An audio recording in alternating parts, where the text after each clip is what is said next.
Hello my viewers, welcome back to the channel. By the video title, you know what this video is about. We got some more Steelers talk, Steelers news, some updates on some injuries, some other things as well. First thing I want to start off with, of course, Davantae Adams.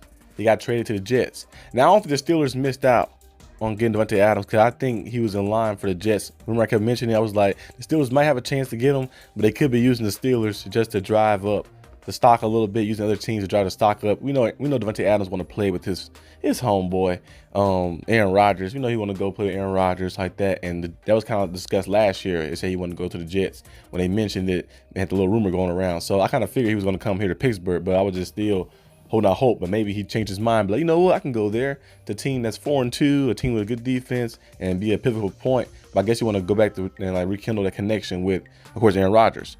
But I think the Steelers are still in play. But this could help spike up and drive up our need and necessary need to bring in another receiver. As you guys know, we can run the ball. We ran the ball for over 100 yards many times this season already. As a high on big time rushing games like that with our Najee Harris, with our quarterback Justin Fields, we can run the ball, but we gotta be able to pass the ball with the best of them too as well in some instances. And I think adding a receiver too, adding a second guy there, or a guy who might be receiver one, adding a guy like that there to the roster will help out a lot. I think, like I mentioned before at the beginning, like when this trade saga stuff was happening, as you know, with Brandon Ayuk stuff was going on, different things going on. I was like, remember I mentioned it before the season started, like, hey, Hopkins could be available. Titans, are probably might be willing to trade. You might can get Hopkins on a cheaper thing too. You might have to just give up like a 5th round pick or something. Davantae Adams went for a 3rd round pick, and it can upgrade to a 2nd round pick if he play a certain amount of snaps, I guess. But getting Davantae Hopkins could be a 5th round pick, and then maybe a 5th, and maybe a 7 or something, or maybe just a 5th in general. Like that, you could probably get Davantae Hopkins on a cheaper style, and I think he's still very productive enough to go out there and play. He had 1,000 yards last year. Still very productive, can make plays for you, can get separation to create space, and a very good catcher as well with the football. So having him on one side, having Pickens on one side, Calvin Austin has been showing up a little more. Remember I kept saying in the world is Carmen San Diego, where in the world is Calvin Austin? He showed up, last game a little bit more. Excuse me, he showed up a lot last game a little bit more, making some plays here and there. I was like, okay, on 3rd down, make some tough catches here and there. He can be the 3rd guy. Roman Wilson could emerge as well. He played a little bit last game, but we're gonna see more of him when he actually gets his full bearing and actually gives him opportunity and call up plays for him to see how he looks. But I think we can have a nice little core if we go out there and trade for Davantae Hopkins, who's still, he's like 31, I think, 31, 32 years old. Still got, still kind of like, he's at the end of his prime, but he still got enough juice left to go out there and put up some big time numbers for you and be a productive player for you. So, hey, he's available. If he's available on the trade market, on the Steelers, I'm looking to trade for him, looking to bring him in to add an asset if he is there available. Christian Kirk, same thing. If he's available, he's a guy who's younger. He's 27. He has the speed, he can get down the field, and he make plays as well. I'll be interested in that too as well. So we'll see what the Steelers do in the receiver market. I think they probably make a move before the bye week. Steelers have to do stuff around the bye week. They make a move before then, like around that time, and then so the guy can have at least 2 weeks to prepare when we come back. I think the Steelers will probably wait to then to make a move like that. So we'll have to see what fully happens with that. But I also like to discuss, of course, Zach Frazier. Zach Frazier, of course, he had an injury that happened to him. And I think it says week to week. It says an ankle injury. It said there's no structural damage to his ankle, so that's good. It's an ankle injury. It'll be week to week. He's one of the highly graded centers so far. He's been playing very good football. He's been in the gym. We found. Remember, coming into the season, everybody had their eyes keen on getting a center. We said Jackson Power Johnson.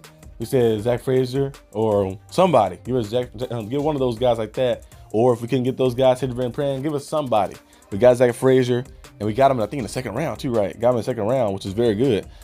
Steele too as well, and got him and brought him in, and he's been playing some good football. Matanu, our 1st round pick, he missed the rest of the season after the injury, but he started off good too. I just can't wait to see when his O-line is fully equipped and fully healthy, like next season when we see our full guys. But so far right now, they're doing a solid job. They still have some miscues, of course, that happens where people getting through, and sometimes they might mess up a little bit, miscommunication, like we see on that flea flicker play. They probably could have hit off big and been a big time game, but we got sacked on that play because of the big missed block on that play, miscommunication.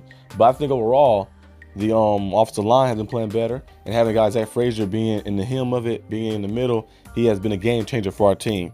But that's one of the news I want to discuss.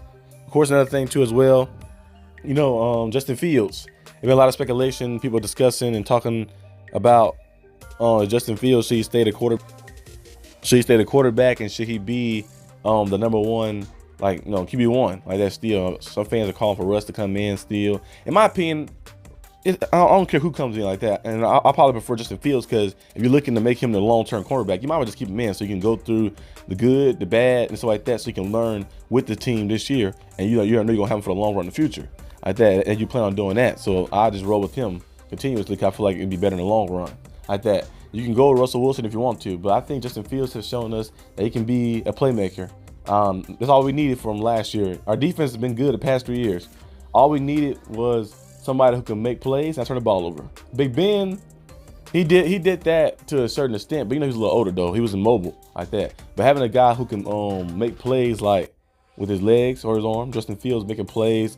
I know he hasn't been the most passing quarterback the past 2 games, but making plays with his legs, getting in the end zone, finding the end zone, putting points on the board was something we needed. I know people keep bringing up the comparison to some. Well, Kenny Pickett has.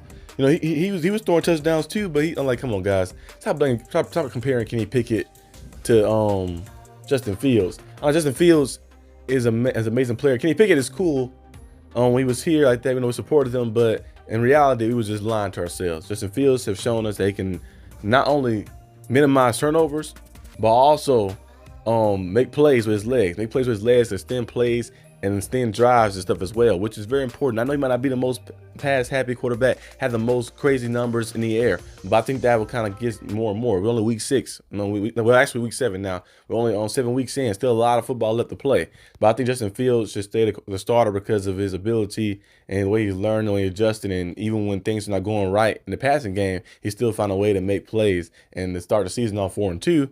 And the way the defense is playing, I think, hey, we have a big time shot.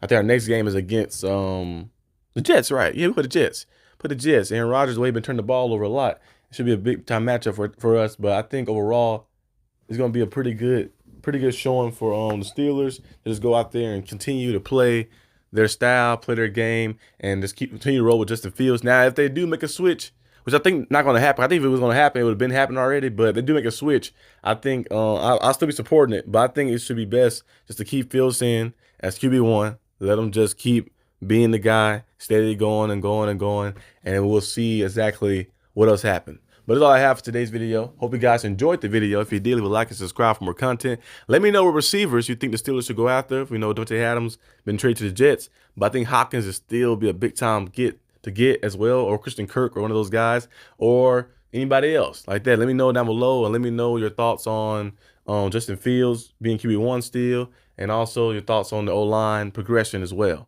But I'll see you guys when I see you. Peace out.